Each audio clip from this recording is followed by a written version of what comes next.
The next speaker is from Paws International.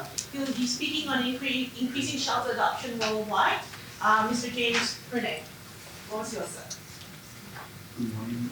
Can you hear me? Is the mic working? This is better. All right, so you will have guessed that I'm not Yvette Vassileva. I'm actually replacing my colleague Yvette, who could not make it to the conference. And so I will be presenting on her behalf. At least I will try. Good morning, ladies and gentlemen. Well, first of all, it's an honor for me to be here with you today, presenting, and I would like to heartily thank the organizers of the Asia for Animals conference for giving Paws the opportunity to present today. My name is James Pirnay. I'm the head of the Community Engagement Program for the Companion Animals Program at Paws International since 2016. And most of my work is about working with people to improve the welfare of the animals and the well-being of communities. So in this presentation today, Increasing Shelter Adoption Worldwide,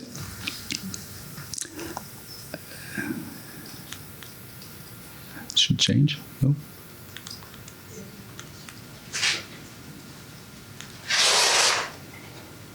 No? There we go. No?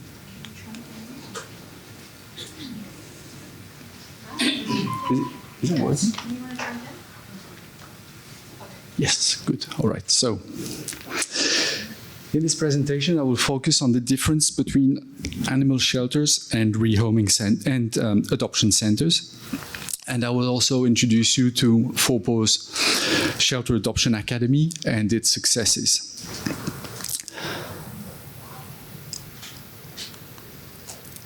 So let's start with something fairly simple. I think it's important to understand what we mean by adoption, because adoption can mean different things in different countries. For us at Paws, adoption is the process of taking ownership of or responsibility for a pet that a previous owner has abandoned or released to a shelter or rescue organization. At Paws, we believe that shelters are only a temporary solution, and we don't want to see animals staying in shelters in the long term. So we want to transform these shelters into adoption centers, advocating for temporary stays and increase adoption rates for cats and dogs. So now let's turn our attention to the definition and objectives of an animal shelter. Well, the most common definition of a shelter is a place which is supposed to provide protection to a person, to an animal, to a thing, and it's protection from storms, missiles, adverse conditions, danger, any danger. It's also called sometimes a refuge. In the case of animals, a shelter is supposed to be the place to protect them from the life outside, from the dangers on the street. But unfortunately, in reality, very often shelters miss this objective, and they become, and I will talk especially in the case of municipal shelters, they become a place where the animals are hidden from public view. And unfortunately, instead of protecting, shelters still often do more harm to animals. Animals are kept in worse conditions than those on the streets, usually for the duration of their entire lives, with minimal care and under immense stress, leading to behavioral problems, with low adoption rates and often euthanasia due to a lack of available space.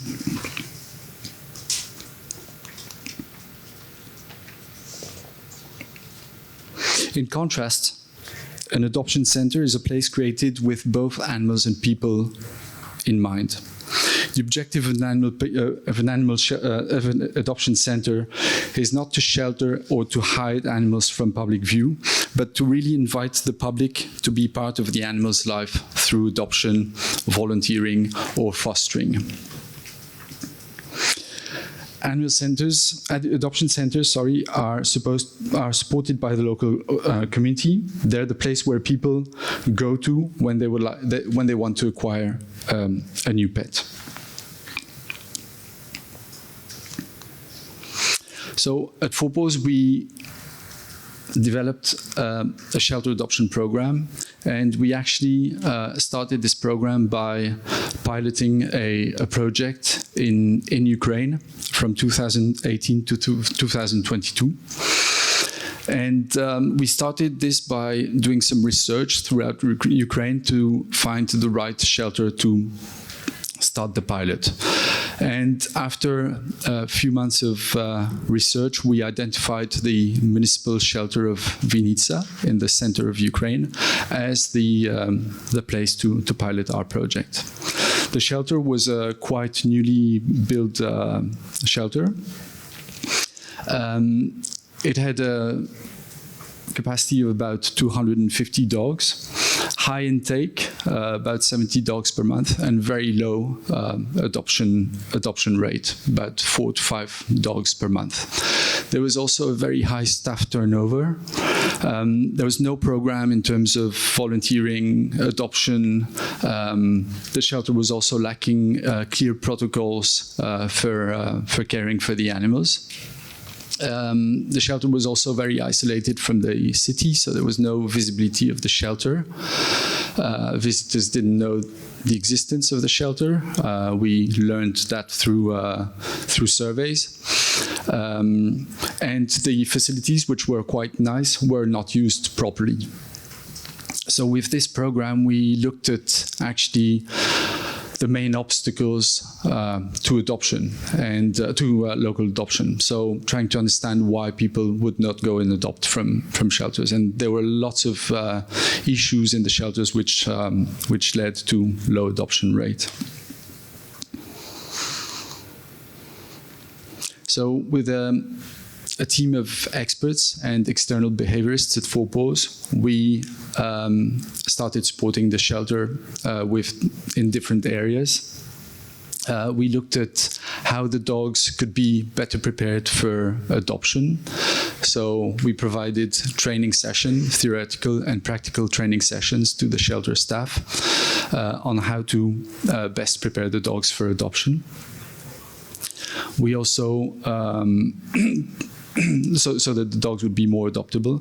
We also provided training sessions on vet care, on protocols, and so on. And we also developed helped the shelter develop an effective adoption promotion and adoption program. We also improved the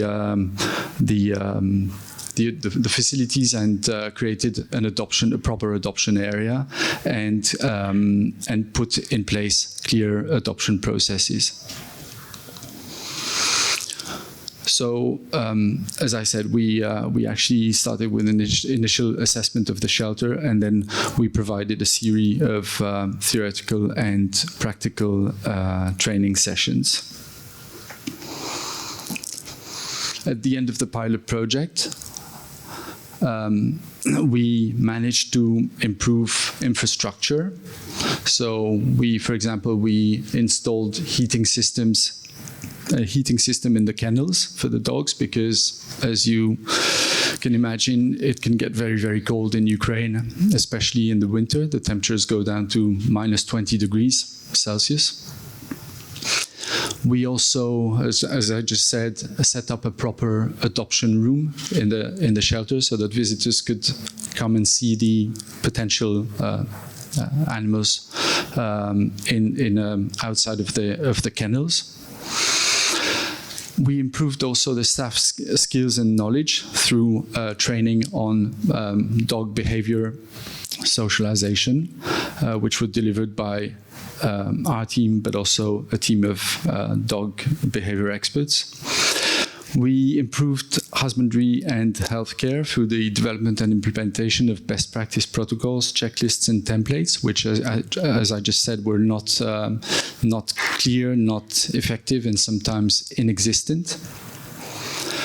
We managed to improve the visibility and the perception of the shelter. So the shelter actually even managed to have the municipality install a bus stop just near the shelter, and this bus stop was nicely named Adoption Center Bus Stop or something like that, which was really nice, so that people could come to the shelter. We also helped the shelter set up adoption campaigns and publicity in the local media. One thing we also helped the shelter with was to define roles and responsibilities and make sure that everybody was doing what they had to do in the shelter. And this, over the duration of the pilot project, led to an improved shelter adoption rate of 70% increase in 2 years. Unfortunately, in 2020, COVID hit, which was not very good, because all the benefits of the pilot project kind of went down, because no one could move around, and it was very difficult. And then in 2022, the war started in Ukraine, which was another big problem, of course, for the shelter and for the country. So after conducting the pilot, because we get a lot of requests from shelters for support at Paws. Sorry. And we realized that we don't have the resources to help each and every shelter in the world. So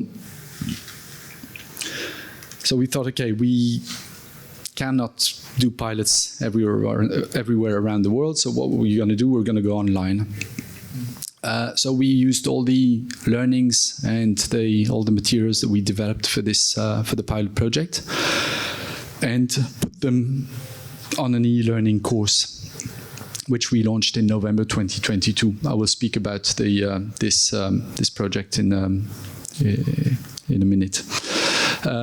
Under the shelter adoption program, we also have a shelter adoption campaigns project, which we're working on, and which will be launched early next year. And it will be focused on increasing adoption in Eastern Europe, but also Western Europe, because we do have a big problem with animals in shelters also in Western Europe. And then we also have planning to develop a shelter adoption training in the next 2 years. And this will be, again, providing on-site and online training sessions to shelter staff. Hopefully the ones who have taken the course, the academy. But we'll see how we can manage depending on resources.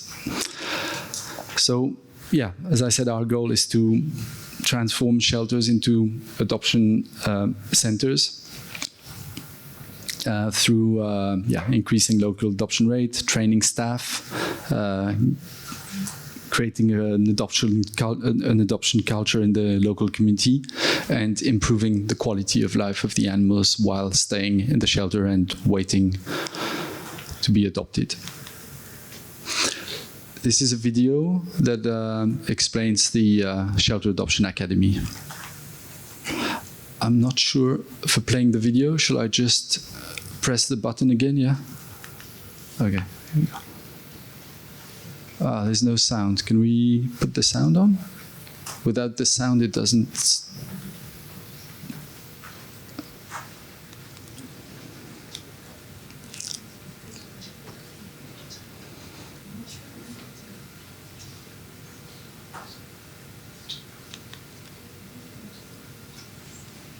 No? Without the sound, it's useless.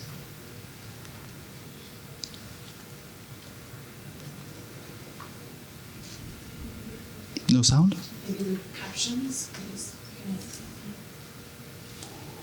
Ooh, that's not good news. Anyway, I guess I will just have to invite you to visit the Paws website and watch the video because it's really nice. Actually, it really explains very well what the Academy is about. So I will just try to explain it without the video. So the Shelter Adoption Academy is an e-learning course. It's totally free. You just need to register for it, and it consists of 8 modules. And actually, maybe I can just go to the following here. It consists of these 8 modules where we look at introduction to animal welfare and basic dog needs. So using a lot the 5 freedoms, the 5 domains and 5 freedoms. Then there's a module on dog health, nutrition, and environment. The third module is about appropriate dog behavior and how to socialize the animals. Then there's a module on positive mental experience and looking at stress also in sheltered animals, anxiety and stress. The 5th module is getting ready for adoption, so making sure that the shelter has the infrastructure and appropriate place for adoption, but also adoption processes. So like, what does the shelter need to do before, during, and after adoption, but also what do pet owners need to do before, during, and after adoption. Then there's a module on promoting shelter adoption, so setting up campaigns, etc. There's 7 modules. The 7th module is about basic dog training for shelters, and finally dog behavioral assessment for shelters.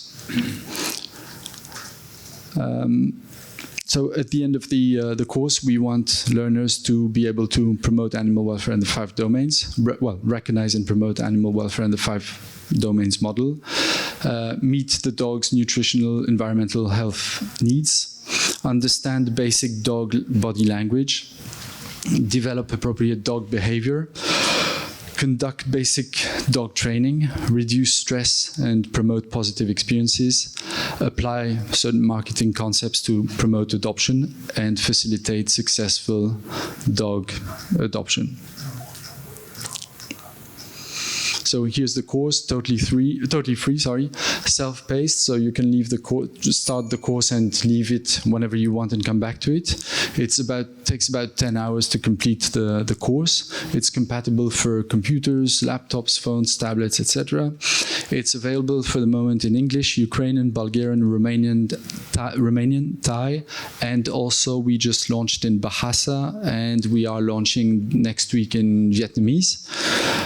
We also have plans to translate the tool in more languages next year, like French and Arabic, Spanish, Portuguese, Albanian, Serbian, Russian. So there's a long list of languages that we want to also develop the course.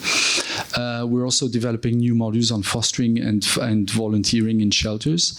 We will have a new whole course developed on cats in shelters in 2024.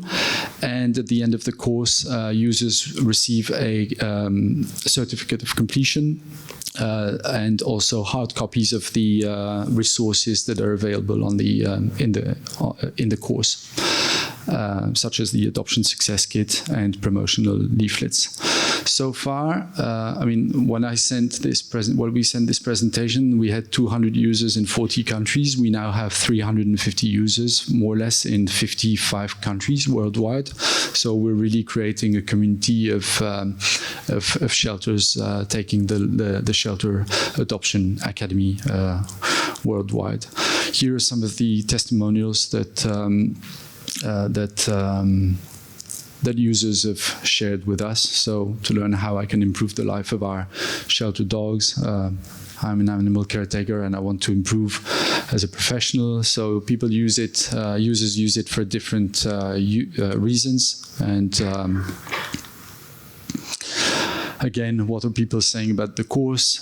This course allowed me to understand and train better dogs, and now I can help other people understand their dogs and dogs in general better. So good feedback in general from the course. Just to finish, I think it's important, again, for shelters to really engage with the local community and really promotion of shelter for me is really key. Visibility of shelters is really key because very often shelters are hidden away from cities, and the problem is that people don't know the existence of shelters. They don't know that animals can be adopted there, and so it's very important for shelters to engage with the local community. We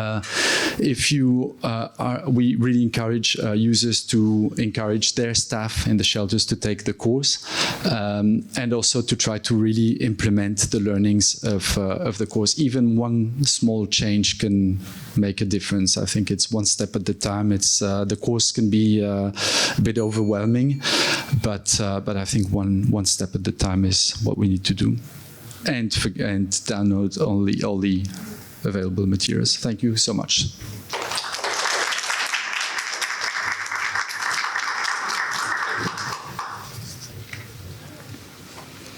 Yes, questions? Go ahead, please. There's a microphone in front of you. You'd like to use them. I'll just shout. Okay. Thank you for your presentation. That was really interesting, especially the e-learning course side of things. That's really great. That's something that we can share with our partners as well. I was just wondering whether you're doing any impact measurement for the shelters on the course, and whether you're asking for their intake stats before the course and after, to try and track what impact the course is having. Yeah, that's indeed the most challenging part of the course, and we are putting in place a system where we can measure impact. For the moment. We do have positive feedback about the course, but it's it's a very difficult one to. But we're working on it, but it's a very difficult one to develop. Like also because it means then.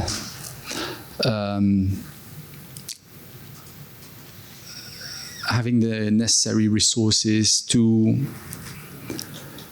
keep the dialogue and the conversation going with all these shelters. So which can become you need a full team working on this, but definitely something that we're aware of and working on. Yes, yeah.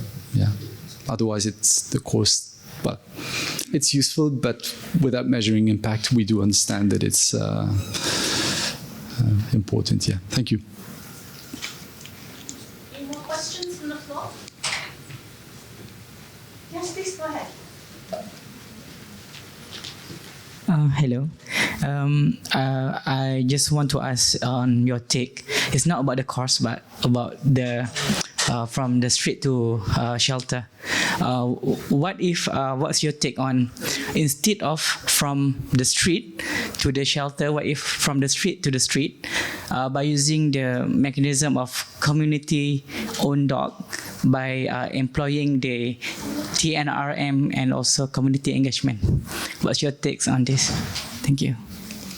Well, I think it's important. For us, it's important that if we are going to take animals from the streets and bring them to shelters, it's important that we have a plan also for getting them out of the shelters. So I think it's important to treat the animals, take care of the animals, but then the question is also, where is the best place for them to be? And sometimes it's not necessarily in a shelter. They're sometimes better off on the street. And that's where I think community engagement and community involvement is important, and really working on the relationship between the community and the animals on the street.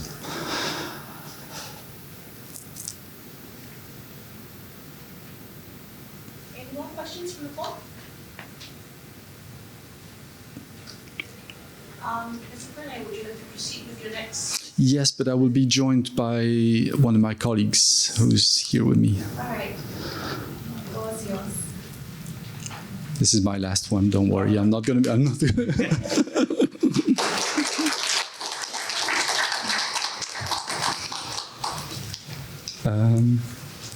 Why is your name not on this? It's supposed to be on this. It's all right.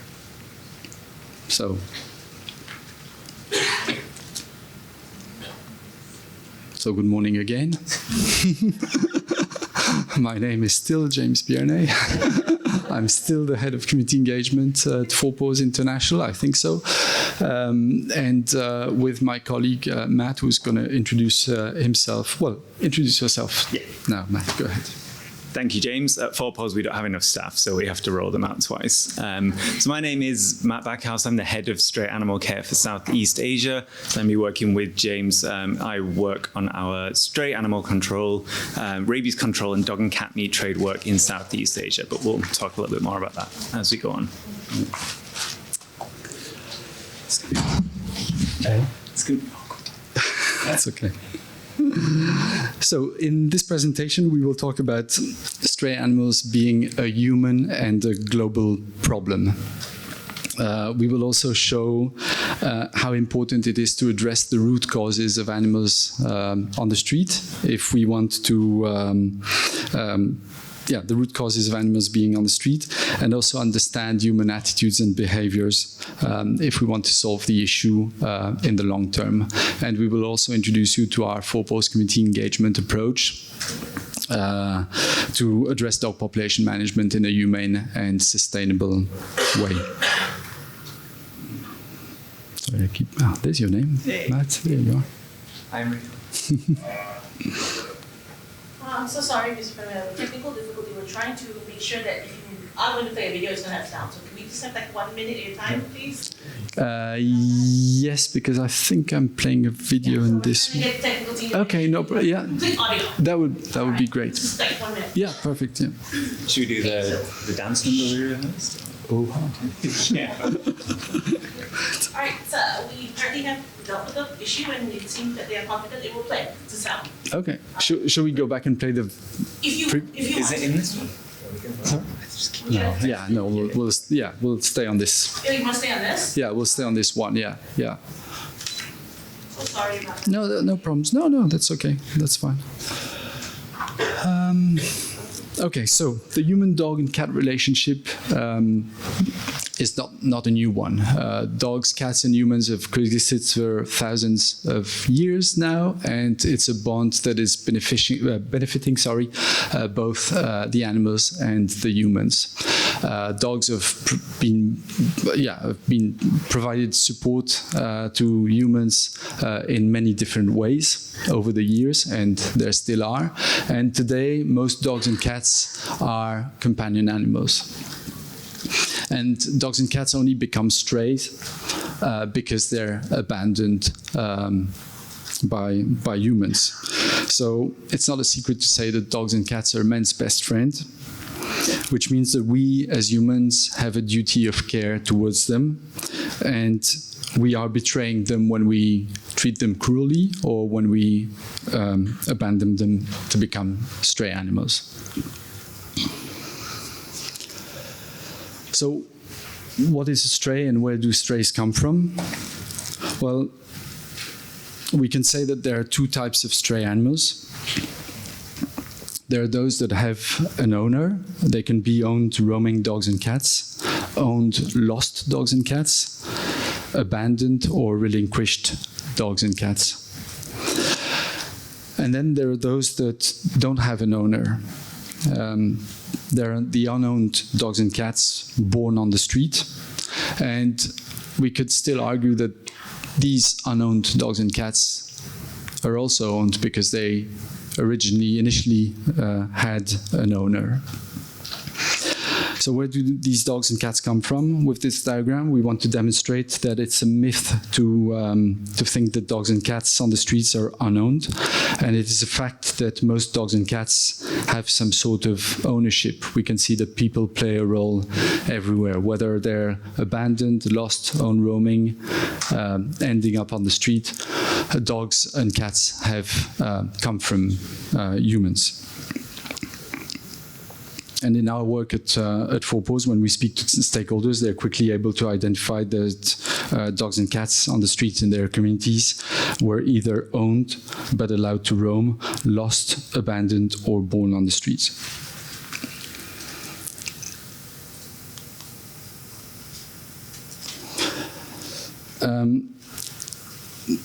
There's very often a focus on the animals on the streets. and the animals that are living on the street or abandoned, and these are what we can call the visible strays. But there's also a massive number of animals that are abandoned, particularly in Western Europe and North America, and you don't see them because they're immediately picked up by the local authorities and put into shelters. And they are what we can call the invisible strays. I'm saying this because when we speak to people in Western Europe, at least in my country, in Belgium, people say we don't have a problem with stray animals. But we do have a problem with stray animals. Just last year, for example, over 60,000 dogs and cats were abandoned in a small country which is just 120 kilometers.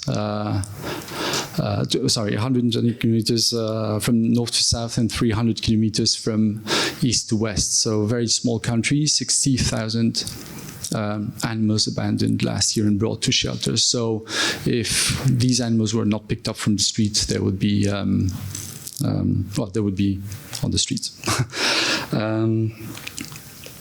So why are dogs and cats abandoned? Today, irresponsible ownership is one of the key factors leading to pets being abandoned.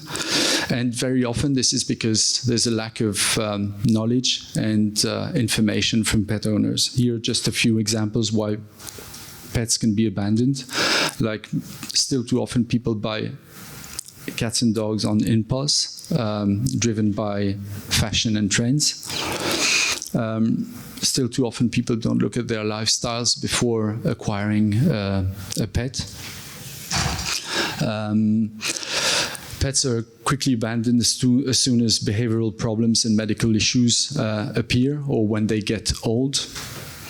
Life changes can be also a reason for abandoning animals, like people moving abroad or moving house, and still too often landlords don't accept pets.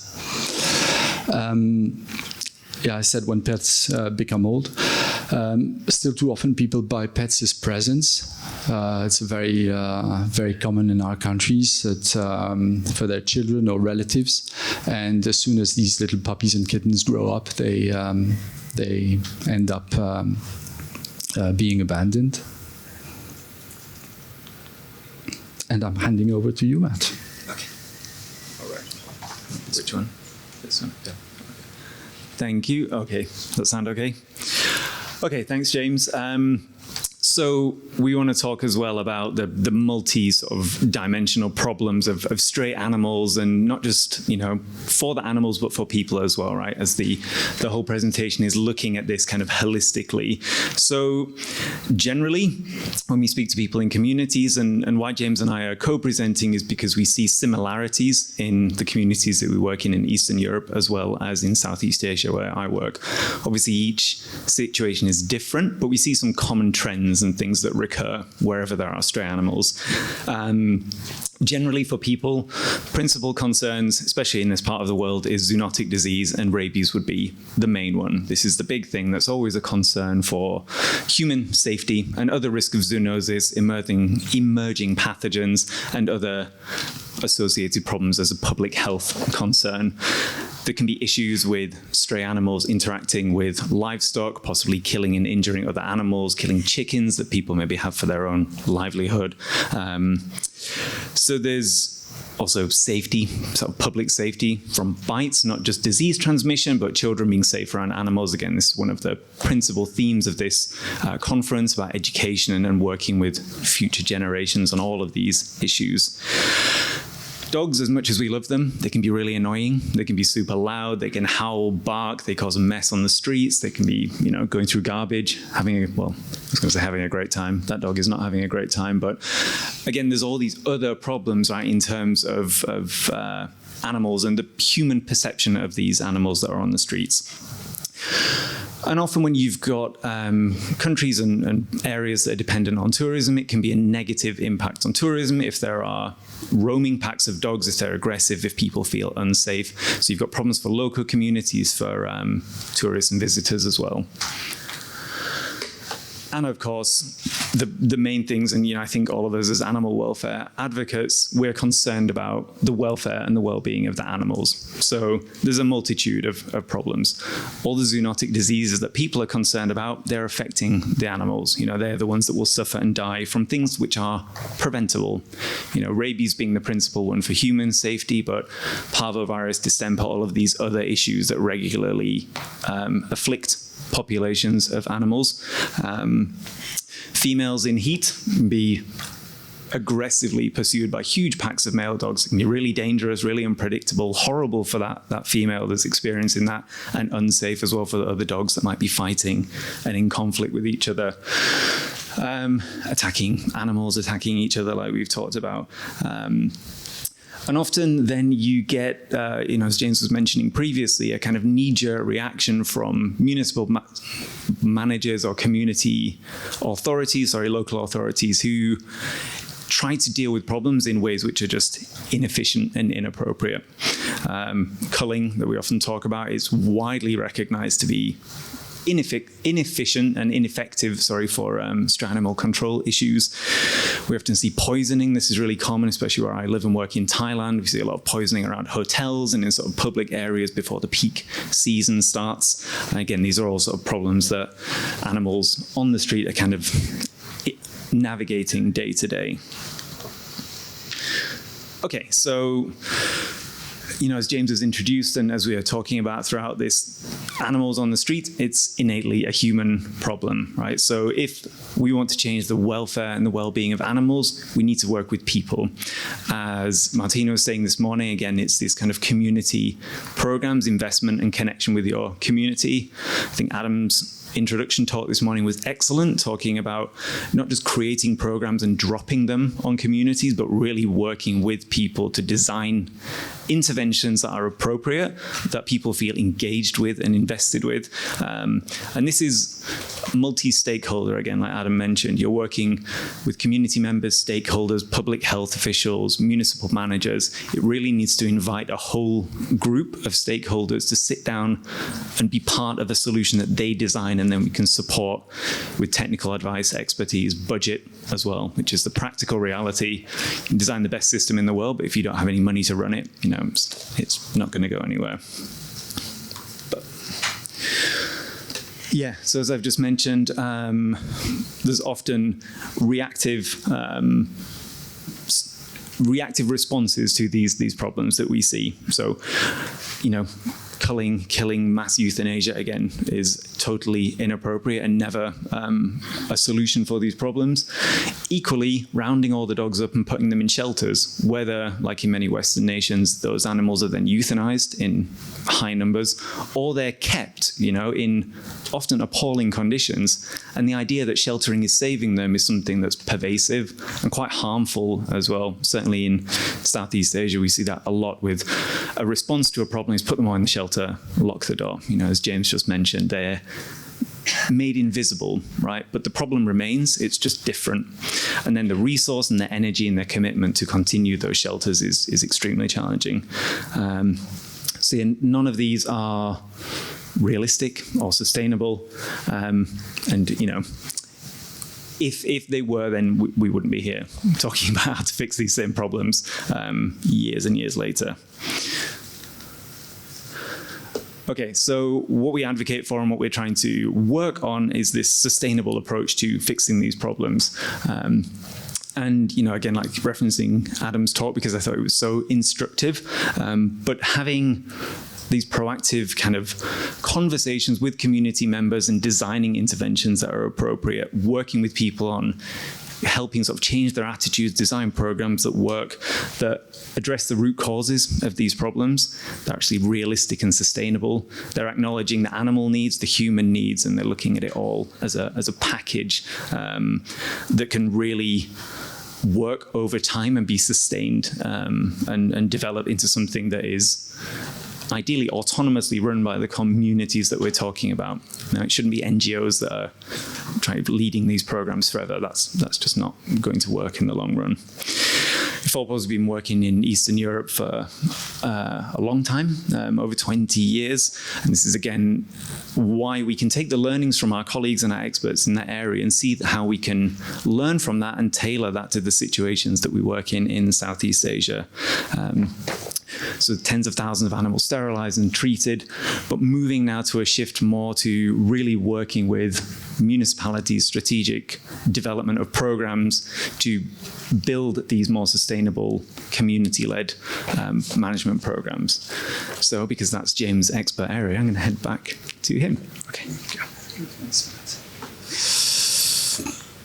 All right. So, well, Matt just talked about the importance of community engagement, and we just want to be clear that, you know, there's very often a confusion around the terms that we use: community engagement, community outreach, education, awareness. Community engagement is not it's not telling people what you are going to do about their problems. It's not telling people what they need to do about their problems. It's not asking people what the problem is and you working out to solve it. It's not simply providing information and resources to communities. No, community engagement is really involving and empowering people in creating solutions. That's why this morning, again, the importance of listening to what communities have to say. I think listening is really key, and the solutions need to come from the communities themselves, and we should really act as advisors and helpers when it comes to fixing the problems. I'm just going to run through this very quickly. We have developed a set of different tools at Paws to support communities and municipalities with their projects. So we conduct community workshops.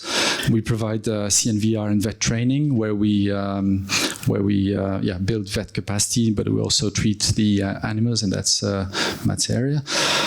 We have the shelter adoption program, which I just mentioned. We also have an animal-assisted interventions program, where we rescue former stray dogs to become therapy and animal-assisted activities dogs, and that's the objective of this program, is to change the perception and the attitudes towards stray animals and show that former stray animals can be added value in the community. And we have a responsible pet ownership program, where we provide information to current and future pet owners. I'm not going to spend too much time here, but this is what a community action plan can look like when it's detailed enough. And we basically help communities develop their own community action plan through a series of different workshops. I just said this just now, building vet capacity and vet assistance, the shelter adoption program. Sad because I just removed the video here just before the presentation, and because I thought I would have showed it before, but it's okay, no problems. Our shelter, so these are just, we can skip this. And it's back over to Matt again, because I see that we only have 2 minutes left, so we can speed up. What we got left? Okay, where are we at? So got a couple of minutes left. So as I mentioned, we've been working for a long time in Eastern Europe, but in Southeast Asia for the last kind of 4 or 5 years. We now work on our Southeast Asia partnership program, some of whom are in attendance at this conference, which is excellent. Now we work with 8 different partners, and by partners in this context, I mean local groups, NGOs, like non-profit organizations in Thailand, Vietnam, Indonesia, and India, which is technically not Southeast Asia, but just allow us that one. And so what we do is we work with these partners to build capacity, to share knowledge, and to really help with kind of practical and sort of developmental support. So that's resources, training, education, on all of these kind of key areas that we have here. One thing I neglected to mention when I was talking about problems for animals on the streets, especially in Vietnam, Cambodia, and Indonesia, is the dog and cat meat trade. So often you'll have people that are doing their best for their animals, they're doing everything they can to take care of them, and these animals being snatched, stolen, often from behind like locked fences, or when people are walking their dogs, and taken out and killed for their meat. This undermines all our stray animal control efforts, it undermines rabies control, and it makes people reluctant to have animals in many cases. You know, people lose a dog, lose a cat over and over again. You know, they don't really feel safe to have pets. So it's really important that we look at all these things, and curate solutions, work with governments, work with municipalities, work with our colleagues from our sort of Western country offices on these shelter adoption programs, but tailor them as well to suit where we're working now. And yeah, so we'll just do a couple of closing remarks. So as James has mentioned, there is a dependency and a relationship with humans between dogs and cats. And, this abandonment and all these kind of complex problems that we've talked about are really difficult to solve. And as is evident, and I think will be evident throughout this conference, it's humans, right? Like many people are drawn to animal welfare because they don't really like people. But we really have to accept that you have to work with people to change the world for animals, right? If you don't engage with people and you don't change these behaviors, the animals that we are kind of showing up for every day, the situation is not going to change. So involving communities and involving everybody from, a really humble and sort of open-minded place, I think is the way to move everything forward in a good, sustainable way. And that's it. Thank you very much.